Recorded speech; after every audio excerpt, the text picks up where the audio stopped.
시험 다 보신 분은 비문학 먼저 풀게요. 64쪽부터 71쪽까지 푸시면 됩니다. 64쪽부터 71쪽까지 문제 푸시게요.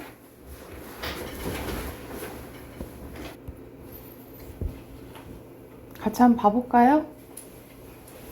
자, 64쪽 보면은 선생님 책이랑 여기 지문이랑 한 지문이 좀 다르거든요. 그래서 7은 이제 여러분 책 보면서 같이 보면 여기서 수요의 가격 탄력성에 대해서 나오잖아요. 그쵸? 그러니까는 수요의 가격 탄력성 보면 첫 번째 문단에 두 번째 줄 보면 가격이 변할 때 수요량이 변하는 정도를 나타내는 지표를 이제 수요의 가격 탄력성이라고 한다는 거지. 그치? 그래서 이 가격이 변함에 따라서 우리가 사람들이 요구하는 게 달라진다 이 말이에요. 그래서 이 문단이 중요한데 이 문단 보면 이 수요의 가격 탄력성에 영향을 주는 대표적인 요인이 세 가지 있다 그러죠. 그래서 첫 번째는 대체재 존재 여부가 있는지, 그치?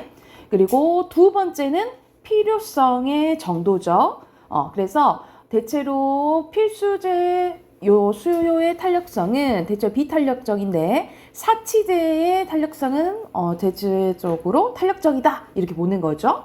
그리고 세 번째는 소득에서 지출을 차지하는 비중이 나오는데 비중이 높을수록 수요의 가격 탄력성이 커진다라고 생각을 하시면 되겠죠. 그죠? 그래서 이 문단에 거의 주된 내용이 나와 있다라고 생각을 하시면 돼요. 그래서 자, 답 확인해 볼게. 65쪽 1번 보면은 여기서 적절하지 않은 것은 5번이에요. 여러분 5번에 수요의 가격 탄력성에 영향을 주는 요인들, 우리 선생님 방금 이 문단을 봤던 거 세 가지 나오죠. 이 요인들이 세 가지는 나오는데 그가 간에 관계가 나오진 않지, 그치? 관계 때문에 틀렸다라고 보시면 되겠죠. 1번에 5번이고요. 자, 2번 가보자. 여기서는 주식이니까 쌀은 탄력성이 비탄력적이고 그리고 자동차를 여기서는 밑에 보면은 뭐로 인식해? 을국은 사치제로 하면은 탄력적이라 했죠. 그쵸? 그래서 답은 2번이에요. 2번에 2번. 그리고 3번의 어휘 문제죠. 알맞지 않는 것은 5번인데 여기서 미음의 산출은 계산해서 내는 걸 얘기를 해요. 그래서 여기서 설명이 어떤 일에 필요한 돈이나 물자 따위 내놓음, 이거는 출자라고 보시면 됩니다. 이거 출자의 개념이라고 보시면 돼요. 자, 66쪽 핑크 넣어봅시다. 66쪽. 자, 1문단에 들어갈 거 순서대로 얘기해주면 가격, 수요량이고요. 가격, 수요량. 그 2문단에 첫 번째 줄엔 대체재, 그 다음에 필요성, 그리고 지출 쓰시면 되고요. 그리고 3문단에 변화율, 옆에도 변화율입니다. 그리고 4문단에 총수입 쓰시면 되고, 자, 밑에 2번의 왼쪽은 가격, 오른쪽에 첫 번째 증가, 밑에는 감소고요. 마지막에는 판매자입니다. 됐을까요? 자, 67쪽 갑니다. 67쪽. 자, 67쪽에 1번에는 디귿, 2번에는 리을, 3번에 니은, 4번에 기억이고요. 그리고 5번부터 순서대로 증가, 수요량, 그 다음에 7번에 감소, 8번에 요인, 9번에 필수제입니다. 거기가 됐을까요? 자, 넘겨서 68쪽 갑니다. 68쪽 질문이 같이 한번 봐볼게. 여기서는 이제 금리에 대해서 나오는데 여러분이 지금은 용돈을 받고 거의 쓰잖아. 거의 돈을 모을 일이, 큰 목돈을 만들 일이 별로 없잖아요. 그쵸? 근데 여러분이 이제 직장 생활하고 돈을 벌게 되면 저금을 할 거 아니에요? 그래서 이제 저금을 우리가 하게 되면은 받게 되는 게 이자인데, 이자 같은 게 이제 금리라고 생각하시면 되겠죠? 자, 금리는 이자 금액을 원금으로 나눈 비율로 같은 말로 금리는 이자율이라고 보시면 돼요. 금리는 같은 말로 이자율인데, 자, 자금의 수요자에게 자금을 빌린 대가로 지급하는 비용이 발생하며 공급자에게는 현재의 소비를 희생한 대가로 이자 수익이 생깁니다. 금융시장에서 금리는 자금의 수요자와 공급자를 연결시키는 역할을 하는데 금리는 일반적으로 명목금리와 실질금리로 구분한대요. 명목금리는 금융자산의 액면 금액에 대한 금리며 실질금리는 물가 상승률을 감안한 금리로 명목금리에서 물가 상승률을 빼면 실질금리다라고 보시면 되겠죠. 그래서 물가 상승률, 우리 요즘에 막 물가 많이 올랐잖아요. 그렇죠? 이런 물가 상승률이 높아지면 돈의 실제 가치는 실질금리는 낮아지고 물가 상승률이 낮아지면 실질금리는 높아진대요. 예를 들어 1년 만기 전기 예금의 명목금리가 6%인데 1년 사이 물가가 7% 올랐다면 실질금리는 마이너스 1%로 예금 가입자는 돈의 가치 구매율을 손해를 본다라는 거죠. 그 사이 왜냐면 물가가 올랐으니까. 그래서 여러분 특히 전기 예금은 뭐라고 생각하시면 되냐면 여러분이 1,000만 원이 있어. 그 1,000만 원을 1년 동안 맡기는 거라고 생각하시면 돼요. 그거 이제 정기예금을 보시면 되고. 그 다음 문단 봐볼게. 그리고 명목금리보다는 일정 기간 실현된 실제 이자 수익률인 실효 수익률을 따져봐야 되는데, 실효 수익률은 이자의 계산 방식에 따라 달라진대요. 예를 들어, 얘 보자. 만기 1년에 연리 6%는 돈을 12개월 동안 은행에 예치할 경우 6% 이자가 붙는다는 것을 의미하는데 정기 예금은 목돈이 100만 원을 납입하고 1년 뒤에 이자로 6만 원을 받지만 매월 일정액을 불입해 목돈을 만든 정기 적금은 계산법이 다르다는 거죠. 적금은 매달 한 번씩 넣는 거로 생각하시면 돼요. 정기 적금은 첫 달에 불입한 10만 원은 만기까지 12개월분 6% 이자가 붙지만 둘째 달에 불입한 낸 10만 원은 11개월 이자 5.5%만 받는다는 거죠. 그래서 돈의 예치 기간이 줄면 이자도 줄어서 실효 수익률은 3.9%밖에 안 된다 이 말이야. 그래서 이런 이자 계산의 방식은 대출 금리도 유사한데 우리 대출은 돈 빌리는 거죠. 그쵸? 이것도 유사하다라는 거죠. 그래서 1년 뒤에 원금을 한 번에 갚는다면 대출 금리가 연 6%일 경우 6만 원의 이자로 내야 되지만 하지만 원금을 12개월 나누면 줄어든 만큼 매우 이자도 적어진다는 거죠. 그러니까는 여러분이 이제 받는 이자도 생각해야 되지만 내야 되는 이자도 생각해야 되겠죠. 내가 한 번 6%를 낼 건지 아니면 좀 손해를 보더라도 이렇게 낼 건지 아니면은 이제 매달 이렇게 낼 건지 이걸 이제 선택해야 된다 이 말이야. 또 예금이나 적금이 길어서 이자를 여러 번 받는다면 매번 지급된 이자가 원금이 돼서 이자에 이자가 붙는 복리인지 원금에 대한 이자가 붙는 단리인지도 봐야 된대요. 그래서 여기서 이자는 금융소득이어서 소득세 14%와 그리고 주민세 1.4%를 내야 한다는 것도 생각해본다 이 말이에요. 그러니까는 이거 뭔 말이냐면 아까 선생님이 예를 들어서 6%면 이자 그 원금이 6%를 다 받는 게 아니라 우리는 뭘 내고 14%랑 그리고 1.4%를 떼 총 몇 %예요? 15 자기가 받는 이자 있죠. 이자에 15.4%를 떼고 받아야 된다라고 생각하시면 돼요. 그래서 결국 어떻게 돈을 쓰고 모으고 굴릴지는 이런 정확한 계산해보고 해야 된다라는 내용이라고 보시면 됩니다.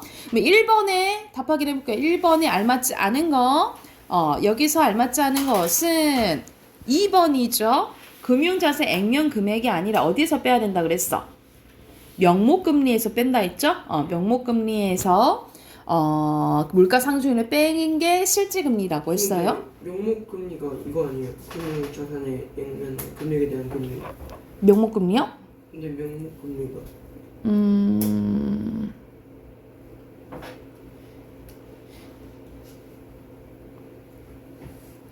실질금리 금융자산의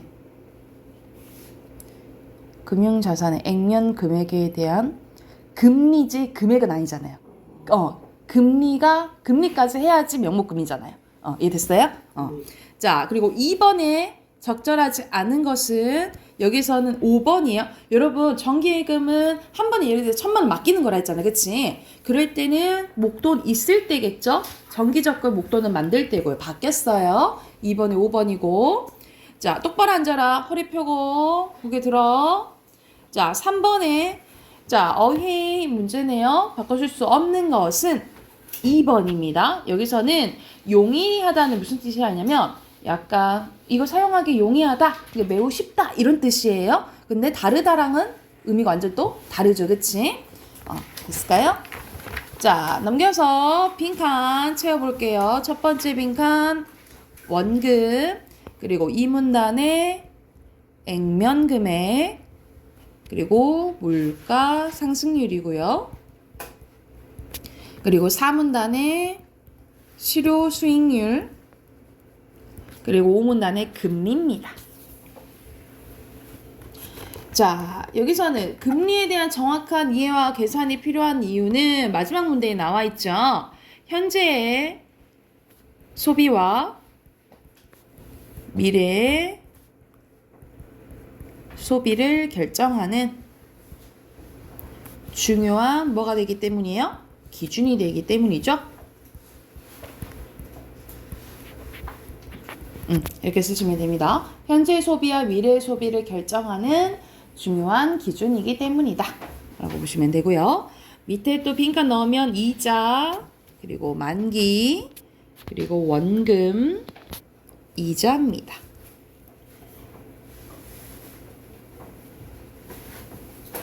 됐나요? 자, 71조 어휘 보면 순서대로 원금, 수요자, 대가, 공급자고요. 그 다음에 가치입니다. 구매력 맞고요. 손해도 맞고요. 그리고 돈을 예치를 맡기는 거죠. 돈을 내린 것은 우리 본문에서 그렇지. 본문에서 나왔던 보립이에요. 그래서 X입니다. 됐을까요? 자, 72쪽이랑 1, 2 풀어올게요. 79쪽까지 숙제. 79쪽까지 숙제 체크하시고 자, 문화 꺼내봅시다. 문화. 오늘 할 부분은 62쪽입니다.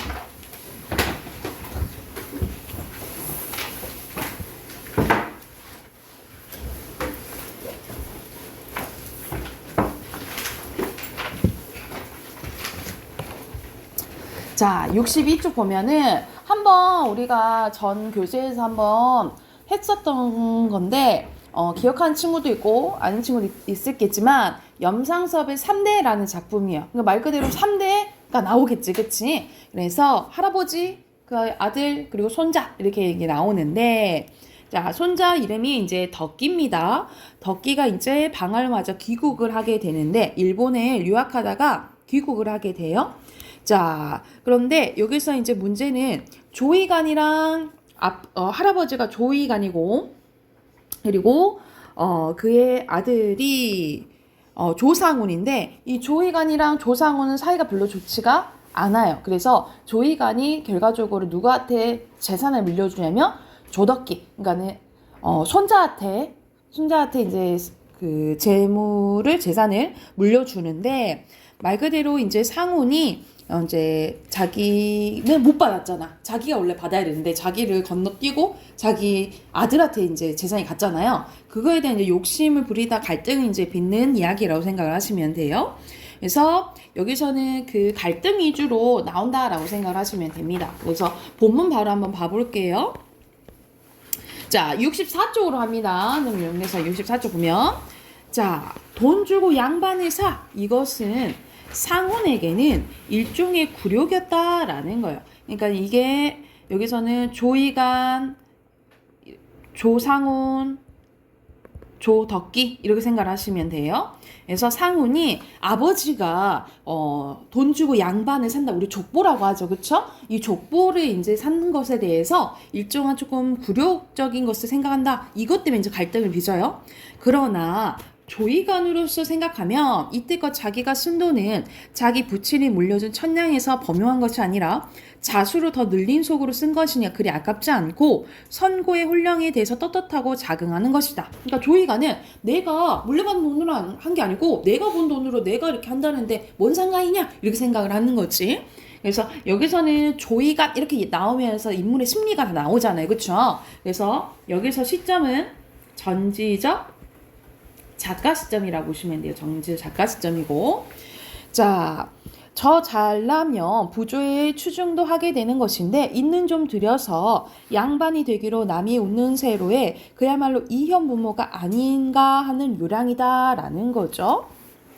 저기서 그리고 어쨌든 4,000원 돈을 바치고 조상 신조 모시듯이 땡땡조씨 대동보수의 문패를 모셔다가 크나큰 문전을 달고 땡땡조씨 문중 장선파가 자기라는데 버티고 족보까지 받게 되고 하니 이번에는 땡땡조씨 중시조인 땡땡당 할아버지의 산소가 수백 년 내에 말이 안 되게 되었으므로 다시 치산을 하고 그 옆에 묘박보다는 큼직한 옛날 말로 서원 같은 것을 쓰자는 은혼이 나타났다라는 거죠. 그러니까는 말 그대로 그 조상님들 이렇게 모셔둔 산소 있잖아. 이 산소를 다시 이쁘게 하고 거기 옆에다가 서원도 짓고 이런 이제 계획인 거예요. 조이가는. 자, 그런데 이것은 조상군이 마음에 들어 안 들어. 그렇게 이상한데 돈 쓰는 게 마음에 안 들어 지금 갈등이 빚고 있다라고 생각하시면 돼요. 제절 앞에 성물도 남 볼성사납게 않게 일신하여 했고 묘막이나 제이다빈이 무엇보다 모두 합하면 한 10,000원 예산은 들어야 할 터인데 이때는 이제 시대가 그러니까 지금 뭐 10,000원밖에 안 들었다고 하지만 이때는 이제 돈이 많이 드는 거죠. 그렇죠? 왜냐하면 이제 다르니까 반은 저희들이 부담하겠지만 절반 5,000원 아무래도 조이간에 내놓아야겠다는 것이다. 그러니까 조이간에 돈이 많이 들어가게 되는 거예요. 양자를 들어가면 이제 족보를 바꾸려고 이제 양자로 다른 집안에 양반인 집안에 들어가는 거야.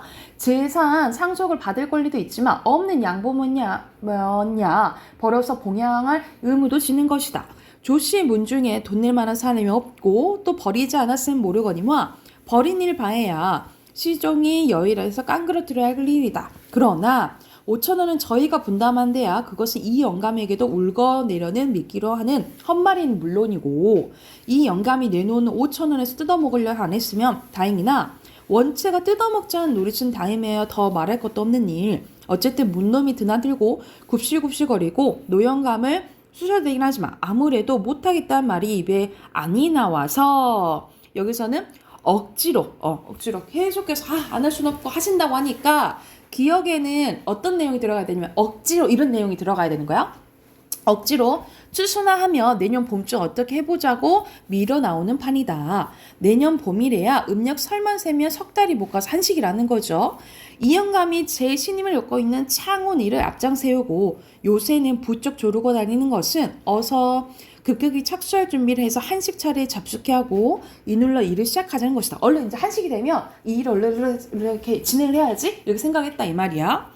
그러나 영감으로서는 이렇게 쌀값이 폭락하여서는 도저히 힘에 겨우니 좀 더 연기를 하였다가 추석에 나가서 착수를 하든지 또다시 내년 한식이 하든지 의논을 해보자는 것이다.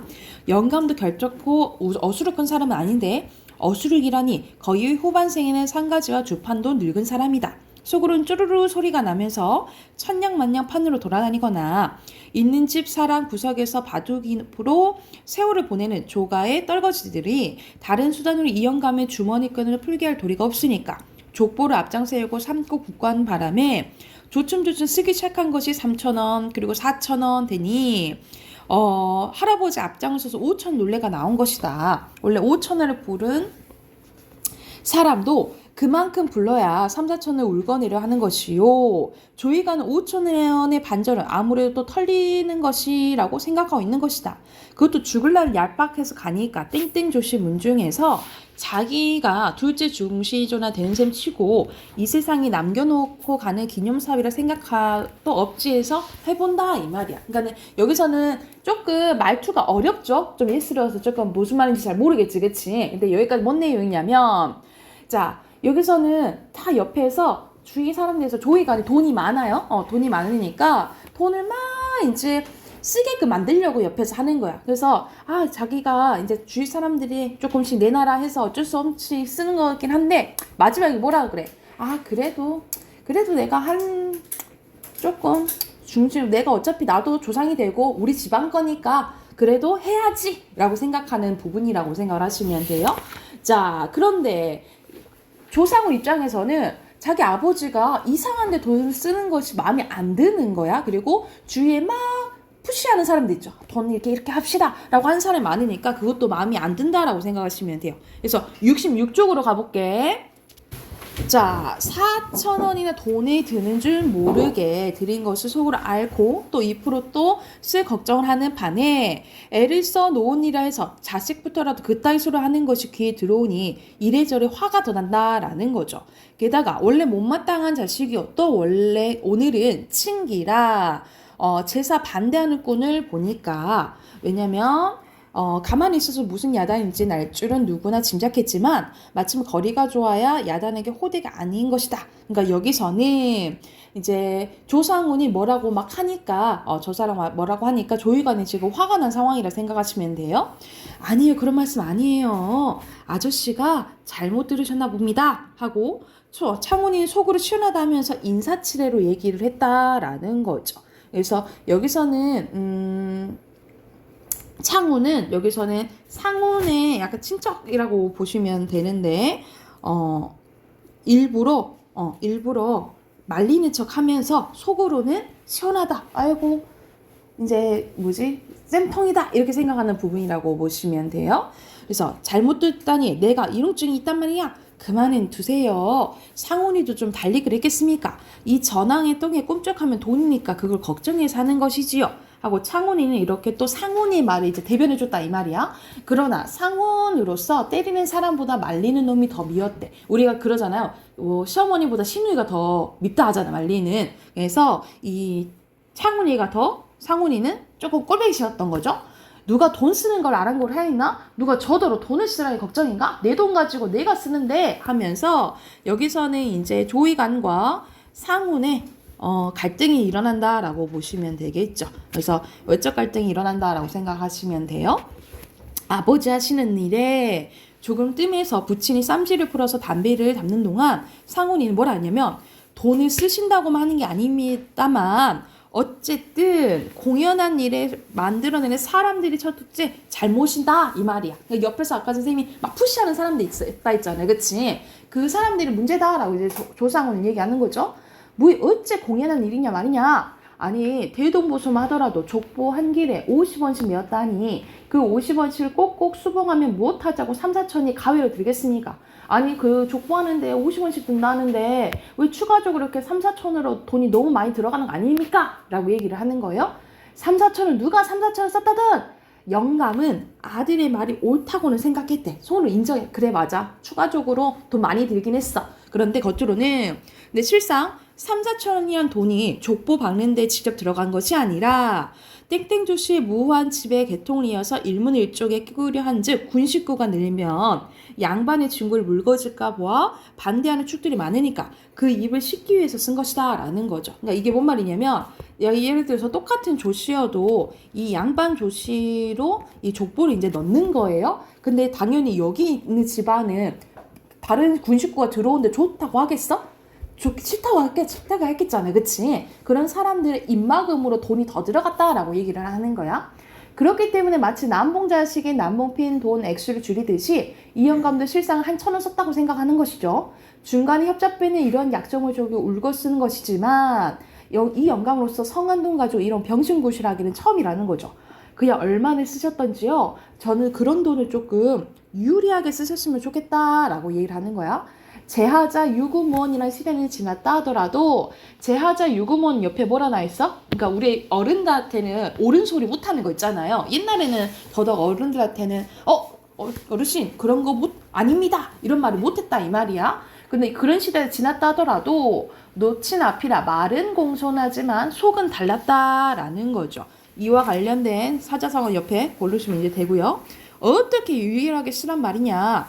너같이 5, 6천씩 학교에 대밀고 제 손으로 가르친 남의 딸자식을 유일한 것을 유리하게 쓰는 방법이냐? 이게 뭔 말이냐면 이제 하도 아들놈이 자기한테 막 이제 잔소리를 하잖아요. 돈 좋게 쓰라고. 그러니까 야 내가 한다는데 야 그러면 너는 유리하게 쓴다는 게 학교에나 막 돈 그렇게 쓰고 그리고 여기서 이제 우리 옛날에는 남자들이 본처 말고도 막 첩도 두고 막 이렇게 했었잖아요. 근데 이 조상훈이가 딸의 이제 옆에 남의 자식 거의 친구 딸 정도 되는 여자를 이제 만나요. 그걸 가지고 이제 또 뭐라 하는 거야. 그래서 아까부터 상훈이의 말이 화력거에 앉아서 폭발탄으로 만작거리는 것 같아서 위태위태하더라니 겨우 간정되려던 영감의 감정이 또 불을 붙여놓고 말았다라는 거죠. 상훈이는 지금 이 얘기가 왜 나와? 하면서 어이가 없어서 얼굴이 빨개진다라는 거죠. 왜냐면 조금 모욕적이겠지. 갑자기 아빠가 여자 얘기를 하니까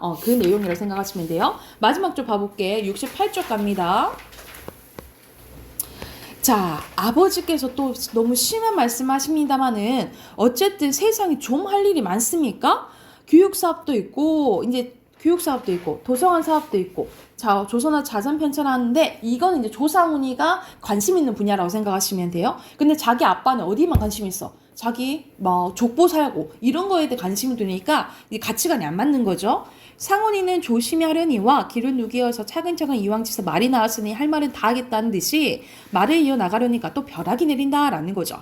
듣기 싫다. 누가 네게 그따위 설교를 듣다든 어서 가거라. 하여간의 말씀입니다. 지난 일은 어쨌든 지금 이 판이 벼락한 치산이 당한 일입니까? 치산만 한데도 모르겠습니다만은 서원을 주고 유생들을 몰아다 놓으시렵니까? 돈도 돈이거니와 지금 이 시대에 맞는 이야기입니까? 라고 얘기를 하는 거죠. 그러니까는 그래 그 조상 그 모시는 산 어떻게 하는 건 알겠는데 뭐 서원을 왜 지어요? 이렇게 얘기를 하는 거죠. 상훈이는 아까보다 더 어기를 높여서 반대했대. 잔소리 마라. 그럼 나가라 하니까 점점 더 하고 섰구나. 내가 뭘 하든 네가 무슨 상관이냐 말이냐. 내가 죽으면 동점 한 입이라도 너를 남겨줄 때 걱정하니 말이냐. 너는 이유를 아무리 굵어 죽는다 해도 막론하게다. 너는 음세 칠 테니까 너희들 다 들어주어라. 내 재산이 얼마 있진 않지만 반은 덕기 줄 거고 손자놈 줄 거고 그 나머지는 내가 쓰고 싶은데 쓰다 남으면 공평히 나눠주고 갈 거다.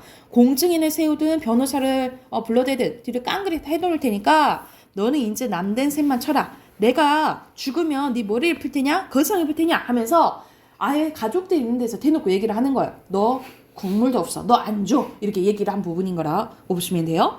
영감은 사실 땅 문서도 차츰차츰 덕기의 명의로 바꿔놓았고 손자한테 반은 자기가 쓰다 남아서 수원집 막내딸 명의로 줄 생각이다. 만일에 15년 더 사는 동안에 아들 하나 더 본다면 물론 그 아들을 위해서도 줄 요량이다 라는 거죠. 이때까지 술에 취하면 주정으로 이런 말을 하는 것을 듣기도 했건만 오늘은 친기라하여 술 한잔 앉아진 이 영감이 맑은 정신으로 여러 젊은 애들 앞에서 떠들어 놓은 것은 처음이라는 거죠. 그래야 이 방중은 고사하고 이 집안 속에서 자기 편 들어줄 사람 하나 없구나라고 생각하니까 상훈이는 고독을 느끼고 모든 사람이 야속했대. 애미애비 모르고 개집자식도 모르는 너 같은 놈은 고생을 좀 해봐야 된다. 내가 돈 있으니까 네가 한 달에 한 번이나 들여다보는 거지. 내가 없어 봐라. 돌아보니 켜냐 고려장로 할 놈이 아니냐. 여러분 고려장 알죠? 고려장은 이제 그 어르신 부모님을 이제 버리고 오는 일 뭐 이렇게 생각하면 되는데 어서 나가거라. 이 자식 조상을 꼬다 까는 자식 조각 아니다 하면서 상훈이 어서 나가게 흥분되시죠. 그러니까 하면서 이제 내쫓는 상황이라 생각하시면 돼요. 그래서 결국은 사이가 안 좋아지고 선생님 말했지 그 재산을 이제 손자한테 이제 남겨주고 저 세상을 갖고 결과적으로 이 집안이 망해가는 꼴이 나온 전체적인 소설 내용이라고 생각을 하시면 돼요. 자, 그러면 여기서는 그 배경은 일제강점기 때거든요. 배경은 일제강점기 때고 전지 작가 시점인 거 감안하시고 문제 푸시면 돼요. 여러분 앞에 63쪽 있죠? 63쪽 63쪽부터 문제 푸시면 돼요. 70쪽까지 문제 푸시면 됩니다. 지금 바로 풀고 답 확인해 볼게요.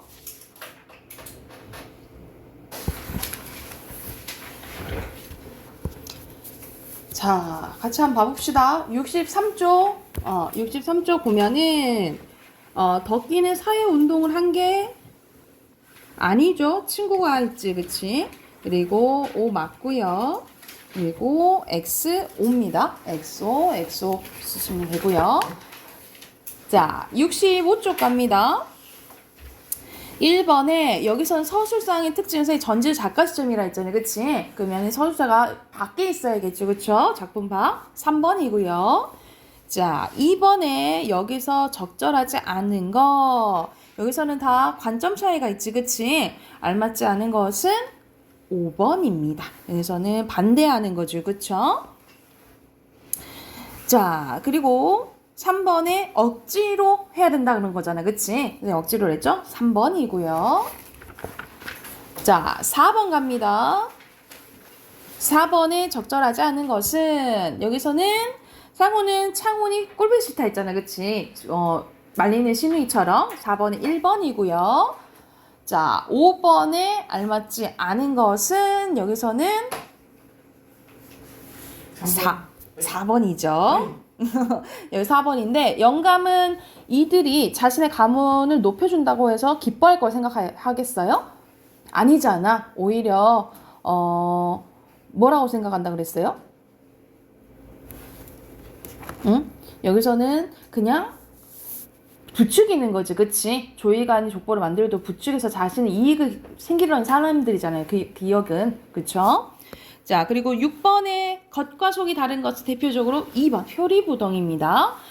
이 표리부동은 여러분 한자성어 잘 나오니까 알아두세요. 겉과 속이 다른 거라 생각하시면 돼요. 자, 그리고 7번 갑니다. 7번에 알맞지 않은 것은 여기서는 5번이고요. 자, 그리고 8번에 가장 적절한 것은 여기서는 3대에 걸친 거라 했잖아요. 그치? 그러면 4번이 되겠죠. 8번에 4번이고요. 그리고 9번에 알맞지 않은 것은 여기서는 자 5번이에요. 둘 다 나타나 있죠. 둘 다 인물의 생각이 드러나 있으니까 5번이라고 보시면 되고 빈칸 가봅시다. 1번에 자 여기서는 조이강 같은 사람은 족보 고치고 조상들 모시고 약간 옛사람이라 생각하시면 돼요. 가치관이. 그래서 뭐 봉건적 또는 보수적인 인물이다 라고 생각하시면 되고요. 상우는 그에 반해 가치가 다르죠? 근대적 인물이라 생각하시면 되고요. 창우는 속물적인 인물이다 라고 쓰시면 됩니다. 그리고 밑에 빈칸 가문이고요. 그리고 가치관 밑에는 재산 또는 돈 써도 맞아요. 그래서 밑에 주제는 3대 사이에서 일어나는 갈등을 통해 다양한 가치관이 혼재하고 급변했던 당시에 사회를 잘 보여주는 소설이다 라고 보시면 됩니다. 이거는 조금 빈칸 넣기 조금 힘들었을 것 같긴 해요. 그래서 빈칸 다 넣으시면 됩니다. 됐을까요? 넣어도 되겠어요? 그러면 우리 문법 숙제 있었는데 문법 답 확인해 볼게요.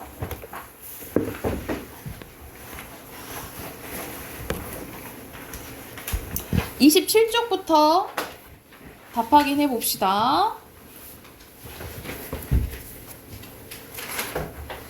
자, 여기서 배웠던 거는 음은 동화랑 동화 현상인데 비음화, 유음화, 구개음화 있었지, 그치?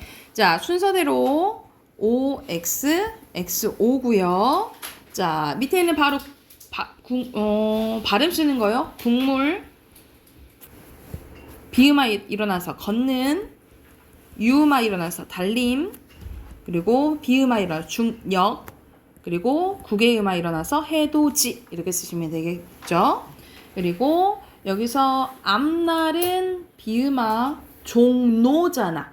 비음화, 칼날 유음화, 줄넘기 유음화, 맏며느리 비음화 이렇게 보시면 되겠죠. 그리고 구개음화가 일어나는 거, 이 들어간 거 찾으면 되겠잖아요. 그치? 소치, 구지, 그리고 벼치, 사사치 이렇게 하나씩 고르시면 됩니다. 그리고 밑에 빈칸 동화, 그리고 비음, 그리고 유음, 그리고 디귿, 티읕이 이를 만나면 지읒이 쓰는 거죠? 왜 선생님 잘못했어? 자, 28쪽 갑니다. 여기서 음은 동화에 대해서 적절한 거네요. 자, 음은 동화는 음운과 음운이 만나서 같아지는 현상이죠? 3번이고요. 그리고 2번에 여기서는 광이죠? 틀렸네. 그리고 종로, 독립문이에요. 그리고 광활루, 그리고 한라산이죠? 그리고 백록당. 답 3번입니다. 그리고 3번 갑니다. 처음에는 음절 끝소리 기치, 그 다음에 비음화된다 이 말이야. 그러면 이건 필요 없죠. 답 1번이네. 이거는 그냥 어떻게 돼? 섭리가 되잖아. 그러니까는 비음화가 2번 일어난다라고 보시면 돼요. 섭리 이렇게 생각하시면 되겠죠. 나머지는 음절 규칙이 다 적용이 되잖아, 그치? 근데 1번은 아니네요, 그죠? 혹시라도 질문 있으면 말씀하세요. 그리고 4번 갑니다. 4번에는 비음화, 궁리 맞죠? 담녀, 밟는, 그리고 손가락 없고 옷맵시 없죠. 그리고 유음합니다. 임금님 뭐 없는데, 준비물 뭐 없고요. 줄 넘기죠. 찰나, 백로. 답 3번입니다. 답 3번이고요. 그리고 5번에 이거 여러분 선생님 이거 설명을 안 해줬다. 이거 별표. 자, 여기선 동화 중에 뭐가 있냐면, 자, 앞에 게 영향을 받아서 뒤에 게 바뀌면 순행이고요. 우리 보통 왼쪽에서 오른쪽 방향을 순방향이라 하거든요. 그래서 앞에 게 영향을 받아서 뒤에 게 바뀌면 순행동화, 뒤에 게 영향으로 앞에 게 바뀌면 역행동화고요. 두 개 다 바뀌면 상호동화라고 보시면 돼요. 이거 상호. 자, 그럼 봐봐. 여기서 실내 이렇게 되잖아, 그치? 그럼 뒤에 게 바뀌었죠. 그럼 뭐야? 순행이죠. 순행이고. 그리고 닦는다 이렇게 되지. 이건 앞에 게 바뀌었지. 그러면 역행이죠, 그쵸? 그리고 미다지 이거는 뭐가 바뀌었어? 앞에 게 바뀌었지, 그치? 그러면 이거 역행이에요. 편리한 이것도 앞에 게 바뀌었으니까 역행. 연문 이것도 앞에 게 바뀌었으니까 역행이겠죠. 그래서 답은 1번입니다. 1번만 순행인 거야. 그러니까는 그렇게 기억하시면 돼요. 뒤에 게 바뀌면 순행, 앞에 게 바뀌면 역행이라 생각하시면 돼요. 됐을까요? 자, 6번에 발음이 올바른 거 틀이죠. 끝을 항노예요. 항노. 마지. 마지? 마디죠. 마디. 머리숱이 거짓말. 5번이네요. 6번에 5번. 그리고 구개음화가 일어나는 거 붙이면 낱낱이, 그리고 굳이, 그리고 샅샅이. 봄맞이는 그냥 연음된 거죠. 지읒이. 그래서 3번입니다. 자, 여기서는 구개음화에 대한 설명 쓰면 됩니다. 그래서 간단하게 어떻게 왜 이런 이 현상이 일어나냐라고 보시면 되면 디귿티읕보다 간단하게 쓸게요. 지읒이 이와 더 소리 이와 소리 나는 위치가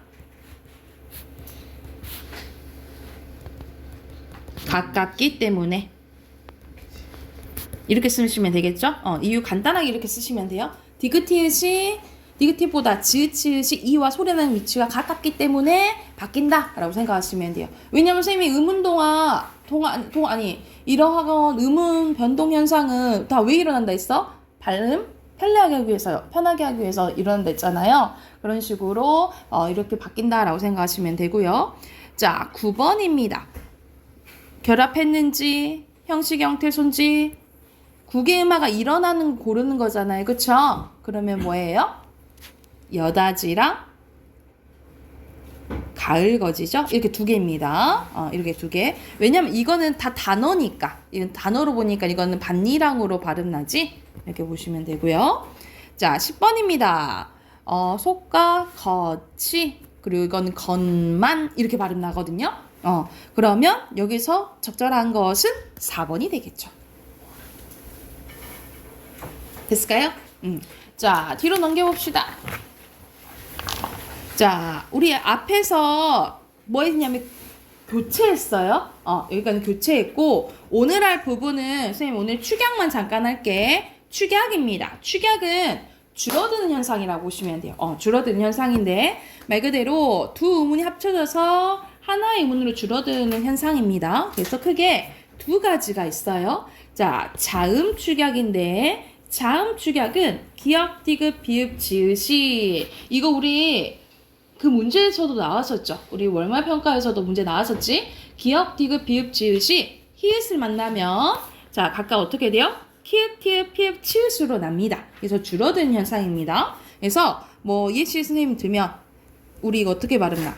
그 켬 이렇게 되잖아, 그치? 그러니까 음운 요금 몇 개예요? 음운 개수. 이건 음운 개수 다 몇 개예요? 4, 5, 6개죠, 그쵸? 근데 이건 음운 개수 몇 개지? 5개, 그쵸? 그래서 축약 현상은 이 음운이 줄어든다라고 생각을 하시면 돼요. 교체는 음운이 안 줄어들거든요. 근데 축약은 줄어든다라고 생각하시면 되고, 자, 모음 축약은 두 모음이 만나서 하나의 모음이 된다라고 보시면 돼요. 그래서 사이는 세, 보이다는 베다, 누이다는 뉘다, 또는 예를 들어서 우리가 되었다는 뭐야? 됐다 이렇게 줄어들잖아요, 그쵸? 이런 모음 축약은 사실 잘 안 나오거든요. 잘 안 나오고 자음 축약 기억하시면 돼요. 여러분 자음 축약은 옆에 같은 말 써놓자. 얘네들이 여러분 이거 무슨 소리니? 소리 세기로 하면은 거센 소리, 그치? 그래서 같은 말로 거센 소리 대기라고 해요. 그래서 거센 소리 대기 하면은 자음 축약 기억하시면 될 것 같아요. 자음 축약. 자, 밑에는 탈락인데 내일 탈락이랑 첨가 같이 할게요. 오늘은 여기까지 할게요. 여기까지 하고 자, 숙제 오늘 틀린 단어 써오시고 비문학 비문학만 풀어오시면 될 것 같아요.